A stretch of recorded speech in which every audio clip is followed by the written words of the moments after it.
Good evening, everyone. My name is Kelly McRaven. I am the class of 2010, and I'm honored to serve as president of the Notre Dame Alumni Association Board of Directors.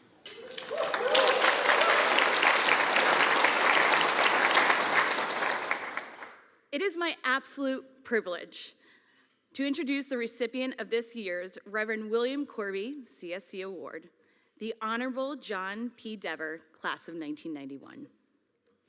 Established in 1985, the Corby Award recognizes Notre Dame alumni who have distinguished themselves through military service.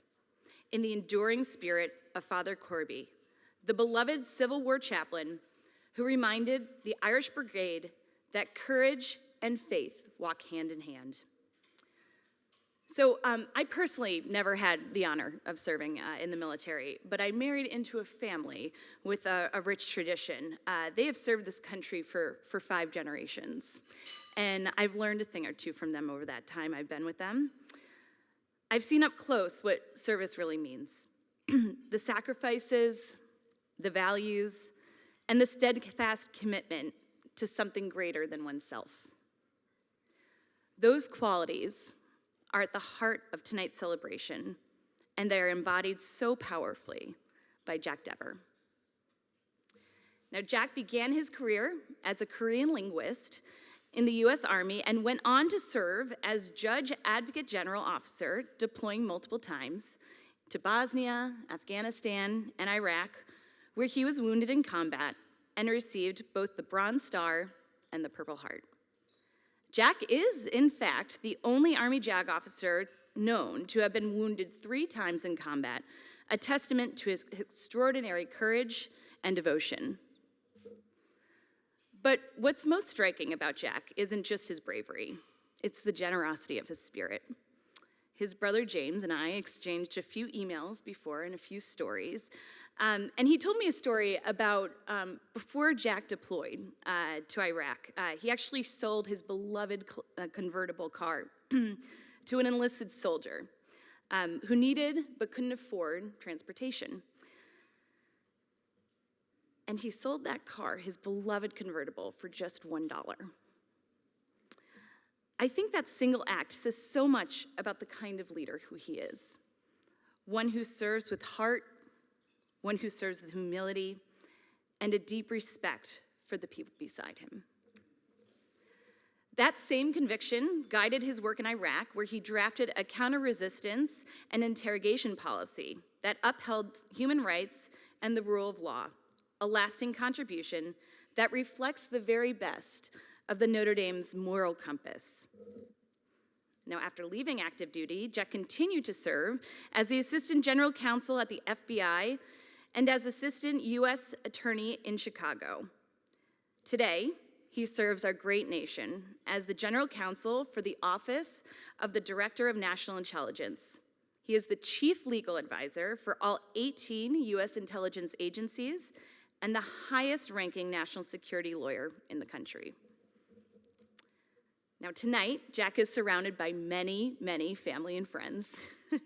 His wife, Bridget, a proud Notre Dame alumna, their son, Johnny, his brothers, Chris and James, sisters, Patricia and Maria. There's a long list here, so bear with me. A host of nieces and nephews, some already carrying on the Notre Dame tradition, I hear, and several Notre Dame classmates. And though not with us tonight, his mother and 2 other sisters are surely celebrating from afar. Jack's story reminds us that service is not a moment. It is a way of life. It's found in every act of courage, every choice of compassion, and every commitment to something larger than oneself. It is with profound gratitude and admiration that we honor the Honorable John P. Dever, recipient of the Corby Award.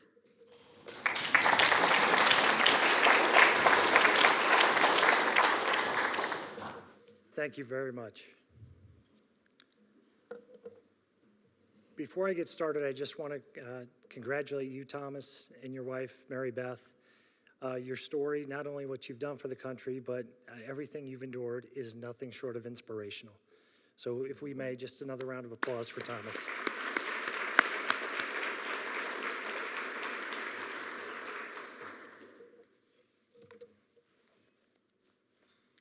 I sure as heck didn't have these with me in '91. Thank you, Kelly, for such a wonderful introduction. As I stand here today, I am overwhelmed with gratitude for the incredible life that I've been given, the amazing family and friends with whom I've been blessed, and now this, truly an embarrassment of riches. Being here with you tonight, with all of you, feels like the culmination of the American dream. My mom is a first-generation American from Spain, and my dad was a second-generation American from Ireland, only in America and only at Notre Dame. To the Alumni Association, thank you for this honor as well as for everything you do. One of the many reasons Notre Dame is such a special place is because it doesn't just last for 4 years, it lasts a lifetime, and much of that is because of what you do for us. Thank you to Scott, Bridget, and James, who submitted me for this award. It's an incredible honor, which obviously would not have happened without you. My brother James is also a veteran of whom I am very proud. James, after 9/11, you rode to the sound of the guns and you served your country with great distinction. An Army JAG officer and a War College professor, you made a real difference in Syria, one of the most brutal, complex, and asymmetric battlefields the world has ever seen. Margaret, Kathleen, and Jamesy, there you are. Your dad was a great soldier, and one day, when you're as old as Johnny is now, I'll tell you about everything he did there. To our family and friends who have come from near and far to be here, your presence means the world to me and Bridget, and it makes tonight ever so much more special. Most importantly, I'd like to thank my wife, Bridget, and my son, Johnny. Bridget, without your love and encouragement, none of this would have been possible. Thank you so much for wholeheartedly supporting our most recent, but certainly not our last, adventure. Johnny, I think you're the one who's sacrificing the most for my most current role, as I'm missing your senior year. We're so proud of you, and we're very excited to see what lies ahead. This can be a stressful time applying to colleges, and I am sure admissions officers across the country are going to see the same incredible potential in you as we do. Dolly, thank you for everything you and your team do for us. Amanda and Caitlin, you made this entire process an absolute pleasure. And Dolly, I gotta confess, when I got your phone call, it was the second most shocking and yet incredibly welcome call I have ever received. The first one being long ago when my lovely bride, Bridget, actually accepted a first date. And honestly, the shock from that one still hasn't worn off. Our family came from a humble but overwhelmingly happy beginning. My dad had a lifelong love affair with Notre Dame. And while he couldn't afford to attend himself, his heart was always here. He and my mom ended up sending 5 of the 7 kids, a couple of whom are here tonight. Patricia, Maria, and Chris sent us all to Notre Dame. Though later in life, my dad, with his indomitable spirit, eventually ended up getting an Ivy League PhD. Notre Dame remained his true love and was always present in our house for as long as I can remember. We didn't have a TV growing up, but we would huddle around the radio listening to the games. And I can still hear the announcer's voice distinctively saying, "You are listening to Notre Dame football on Westwood 1. When I got accepted, of course I was very excited, but I wasn't really sure what to expect. And I'll never forget my first class, Theology 101. A long-suffering priest was teaching us, and he broke us up into groups on the first day to discuss some questions. After some time, we had to designate a group leader to present our answers. Of course, I was born for this role. Such an august position was meant to be mine and mine alone. So with that important leadership role in mind, I immediately leapt to the challenge. After providing our answer to Father, he seemed to be slightly at a loss for words. and I assumed he was struggling to find the right pair of superlatives for the occasion. Instead, he said, "Young man, you represent an incredible conglomeration of ignorance." And so it began. But thankfully, in life, at least in America, where you start needn't dictate where you finish. The year was 1939, near the end of the Spanish Civil War. A soldier who had fought with the Republicans against Franco refused to surrender and was living in the hills with other resistance fighters, only coming into the pueblos at night for food and comfort. One such evening, he was visiting his mother when they were surprised by Franco's forces showing up at her door unexpectedly. Upon barging in, they noticed the smell of cigarette smoke in the air. Suspicious, they asked who had been there. The woman calmly said that her nephew had just left, and he always smoked at her house because his mother wouldn't let her smoke in their own house. Dubious, they immediately began ransacking the entire house. When they came upon a locked, tall cupboard, they demanded she open it. Very calmly, she said, it was an unused cupboard full of old, broken dishes, and she had lost the key long ago. She said they were welcome to break the door down if they wanted to. She was so unruffled that they believed her and left. Meanwhile, hidden in that very cupboard was her son. Her quick thinking and calm in the face of danger saved his life, allowing him to escape and fight for freedom another day. The year was 1944, June 6th to be precise, during the Allied invasion of Normandy. One of our gliders, like so many others, was shot down. A young infantryman who survived the crash was engaged in a firefight with Nazi troops.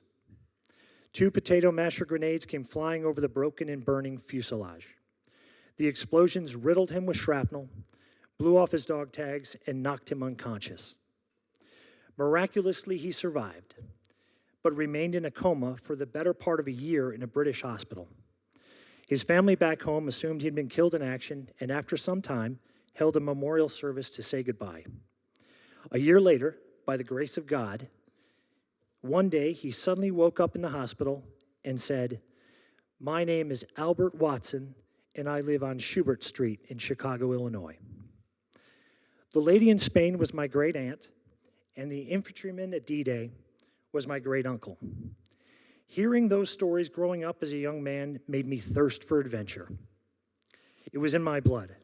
After all, my mother had left her home in Spain at 22 years young, leaving everything behind. She did so to marry a dashing young soldier she had met while working at the U.S. Embassy. She moved all the way across the world to build a brand new life together, a true free spirit. And spoiler alert, 11 grandchildren later, it looks like it worked out. Couple that spirit with seeing my own hero, my father, don our country's uniform for years and serve with extraordinary distinction made it a foregone conclusion that I would one day join the Army as well. So I went looking for adventure, and my goodness, did the Army deliver. Every soldier has a different experience, even if they're stationed in the same area of operations. My career was Dickensian in nature, in that I saw some of the most breathtakingly beautiful things I have ever seen that absolutely must have been crafted by the hand of God, as well as the most selfless acts of brotherhood I could ever imagine. When I was learning Korean at the Defense Language Institute in Monterey, I would go down to the docks near Cannery Row at night and watch the seals chasing fish in the ink-black water, their movements agitating the plankton and creating beautiful, colorful swaths of light in the depths. I saw blood-red sky over ancient ruins while doing movement-to-contact drills in the jungles of Thailand as part of Operation Cobra Gold. I saw a coral reef that looked more resplendent than the jewels on any crown while delivering a diplomatic note in the island of the Sleeping Lady, Koshrai, Micronesia. All of these things served to deepen the faith I had been given by my parents and had been strengthened at our beloved Notre Dame. But also, like many people who have served, I saw the face of evil up close and personal and came to understand what war does to bodies, minds, and souls of not just soldiers, but innocent men, women, and children. During these difficult times, no matter where I was in the world, I would seek calm by doing two things. I would quietly recite Irish poems, like the Bells of Shandon, that our dad had made the soundtrack of our childhood.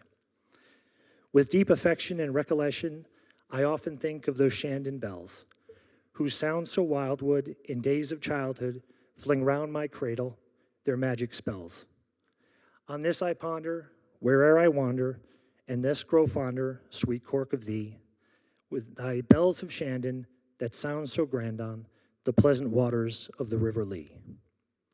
I would also remove myself from wherever I was by walking around our beloved campus in my mind's eye. I could recall virtually every tree and brick as I meandered from the old ROTC building to the Rock, the Grotto, South Dining Hall, O'Shaughnessy, the scene of my former theological humiliation, and eventually back home to Flanner Hall. On one such night, my reverie was broken by a massive explosion and a concussive wave of heat. A Katyusha rocket had impacted the flimsy trailer next to mine and trapped a civilian contractor inside. The rocket had mangled the metal door frame, and to our eternal discredit, we were unable to get him out, and he slowly burned to death. A few days later, I was part of a convoy on a main supply route in the red zone between Baghdad International Airport and Camp Victory. We always name our MSRs, and this one, somewhat ironically, had been named Red Irish. Shortly after leaving the Alpha Palace, we made contact with the enemy, and I ended up being wounded by a small arms fire. After those experiences, as well as seeing the carnage wrought by demons on this earth like Abu Musab al-Zarqawi, with roadside bombs and vehicle-borne improvised explosive devices, on us as well as the civilian populace, the random nature of all of it began to eat at me. One small grain of sand under the base plate of the rocket, or perhaps a slightly underinflated tire on one side of the truck bed from which they fired it, and it would have been my trailer that was hit. A stiff breeze and the bullet a few days later would have been fatal. Life is random for all of us. Whenever we cross a street or go out during a lightning storm, but it appeared so much more stark to me in a combat zone. As all soldiers do, I found great comfort in executing our mission to the best of our ability, but that issue continued to gnaw at me. Why had so many others been killed or catastrophically maimed and not me? Why did I deserve to escape relatively unscathed? No matter how much I obsessed over this, I had no answers. So in a leap of faith, with a hefty side of desperation, I did what any self-respecting alum would do. I wrote a letter posing all my questions to Father Hesburgh. I never expected a reply. But lo and behold, about 6 weeks later, I'm at mail call, without a doubt the most anticipated, but most often the most disappointing part of any deployment, and my name gets called. My first sergeant tosses me a slightly worse for wear manila envelope with a Notre Dame return address, zip code 46556. One of the greatest surprises of my life, besides Bridget saying yes to that first date. Father Hesburgh himself had written me back. Along with the Army saber given to me by my dad, that letter will always be my prized possession. I must, however, be honest, it wasn't without a small degree of trepidation that I opened it.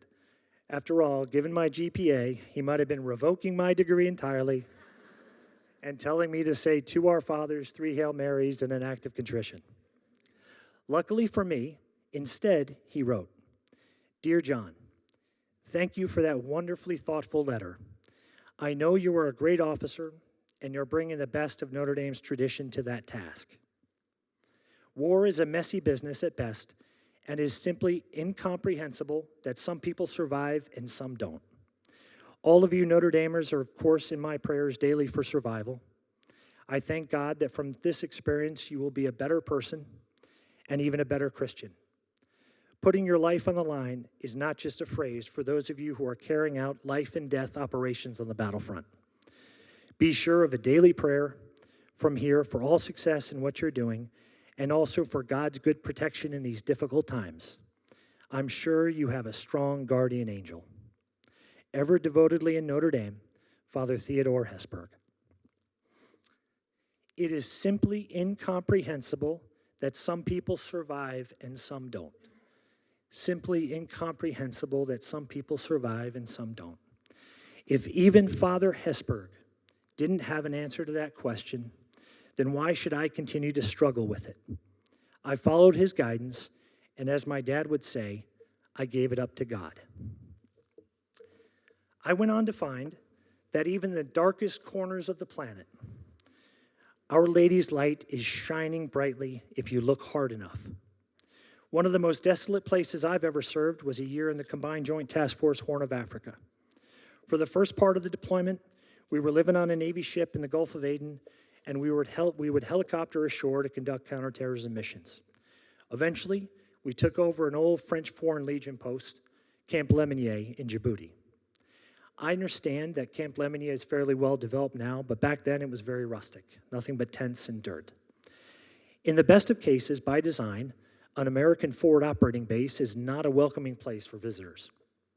And yet, it was at the front gate to Camp Lemonnier that I saw the scariest thing that I have ever seen, then or since.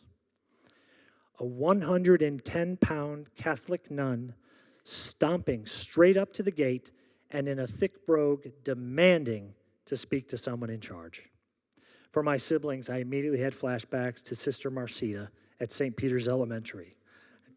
To this day, it raises the hair on the back of my neck. It turned out that Sister ran a local orphanage that was overflowing, and they didn't have enough staff to hold and feed the babies and to give them the human touch that all babies need. Like us, she was on a mission. She didn't ask. She again demanded that we provide soldiers to help with that task. I've never even seen a command sergeant major with more of an imposing presence. And I must admit, I really did enjoy watching her boss around our general, who, quite frankly, was afraid of her as the rest of us were. Trips to the orphanage quickly became one of the sole bright spots in a tough year. Normally, we get half a day off a week when we're deployed, and very soon, every single one of us were looking forward to using those few hours to help at the orphanage.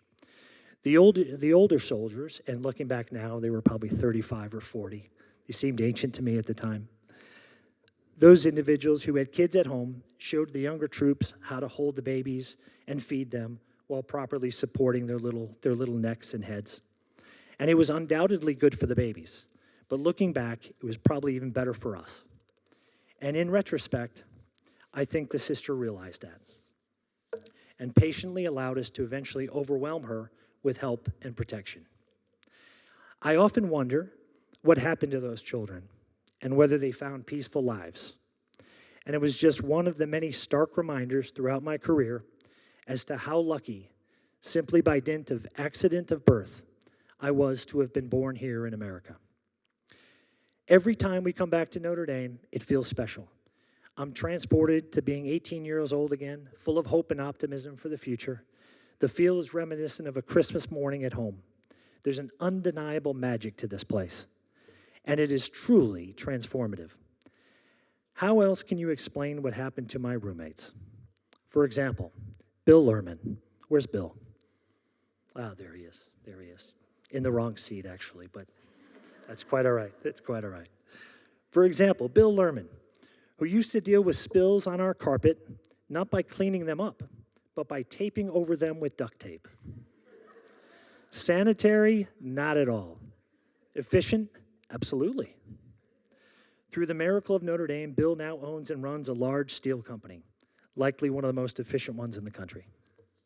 And of course, Mark Fledgel, who conducted a widely popular science experiment involving different food groups. He nailed a number of them to the wall to see which one would rot off first. Spoiler alert, Rumor has it that if you were to go to room 601 in Flanner Hall to this day, you would see the winner, a piece of Domino's pizza staring back at you angrily. And let's be honest, boys, if we applied the 1991 standard, could be still edible. Through Our Lady's grace, Mark, who graduated and worked as an engineer for several years before deciding to go to medical school, is now Dr. Mark Fledgel, board certified in multiple specialties. And who could forget Scott Hales? He was the co-founder of the Notre Dame Toastmasters Club, along with a co-conspirator who shall remain nameless. Said club was founded purely as a way to engineer joint meetings with the St. Mary's Toastmasters Club. Despite best laid plans, it turned out the St. Mary's Club was actually only interested in public speaking. And sadly, as it turned out, they only spoke to us in public. Undaunted by this minor setback, Scott persevered in building his rap sheet, using the woodworking skills passed down to him from his grandfather to craft an illegal bar in Pangbourne Hall. Rumor has it that he was also cited on multiple occasions sourcing food for an illegal piranha out of St. Mary's Lake. But despite his early criminal proclivity, Scott is now a leader in finance who has bought and sold more companies than I can count, a Notre Dame miracle. And last but not least, Steve Abruzia, also in the wrong seat. Steve instituted a policy the spring semester of our senior year that he was going to ask out every single girl who had ever put a sparkle in his eye during our 4 years at Notre Dame. And he proceeded to do exactly that. We dubbed it Operation Clean Sweep. I'm not sure what our success rate was, but I do know that many potential future regrets were put to rest. That enterprising young fellow now runs massive water reclamation projects in California.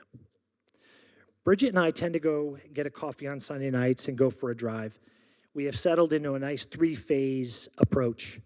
Phase 1 is when we plan out the week, who's traveling where, what groceries we have to get. Normal daily things like that. Phase 2 is where I like to think I really shine. We talk about some longer-term plans, hopes and dreams, summers in Montana, winters in Spain. Phase 3 is my least favorite. That's where Bridget gives me an update / progress report on where I am relative to my household projects. Not good. The magic is when I can time the ride properly so as to arrive back home just before Phase 3 begins in earnest. And in March of this year, we were on one of our rides, and I'd failed dismally to plan it out properly. So Bridget was just about to launch into Phase 3 in earnest, when all of a sudden, my phone started ringing from, and Thomas, I share your disdain for unknown numbers, from an unknown number. Like most of us, I rarely answer those types of calls, but I was caught between an unknown number and Phase 3. So, after getting a tacit nod from Bridget, I answered the phone. Lo and behold, it was the White House asking me to be Tulsi Gabbard's general counsel. At the Office of National Intelligence, part of the mission is overseeing 18 different IC agencies, including the CIA, FBI, NSA, and 15 others.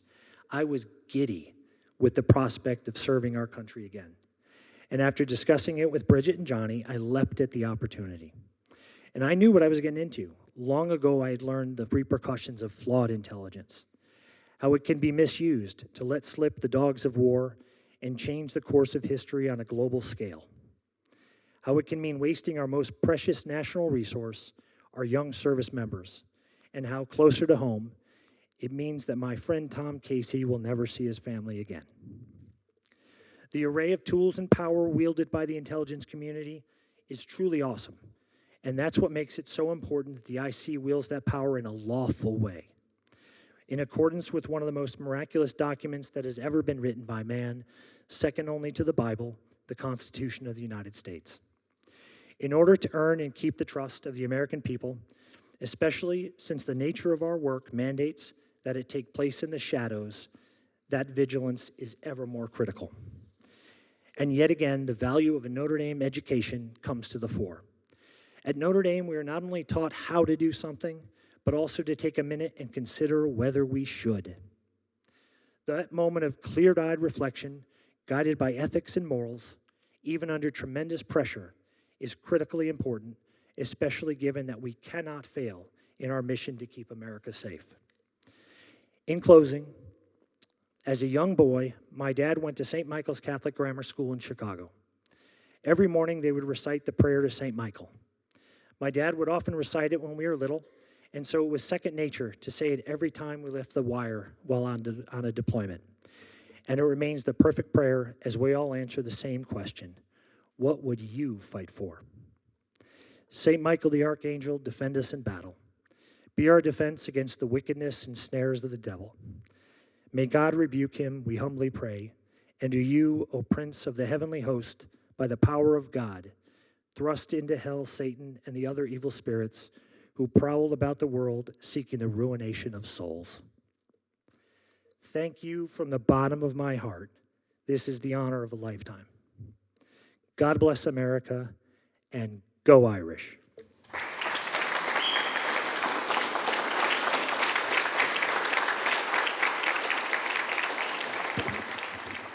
Thomas and Jack, thank you for your years of service. It's wonderful stories and inspiration. Thanks for sharing with us. My name is Don Ginocchio. I'm class of 1981, which obviously produced many great people. Yeah, there you go, the best class. I'm serving on the Notre Dame Alumni Board as an at-large member. Please join me in a short moment of benediction prayer. In the name of the Father, and Son, and Holy Spirit. Dear Lord, our founder, Father Soren, started this university with a powerful idea that Notre Dame people would be a force for good in the world. Today, we see in Thomas and Jack two wonderful examples of what great people can accomplish. We are grateful tonight to be witnesses to their service. We ask that you help all of us to take inspiration from the examples of Thomas and Jack. Give us the confidence to know that we are all called to be saints in our own ways, in our families, in our communities, in our professional endeavors, in our country, and in our world. We all have the power to be great through your grace and Holy Mary's intercession. And since Jack and Thomas both referred to Father Ted, I wonder if you'll participate in a Father Ted tradition briefly and just raise your hand towards Thomas and Jack in a short blessing here in this last sentence. Shower your continued blessings on them, Thomas and Jack, and their loved ones as they continue their work. We humbly ask this through Christ our Lord. Amen.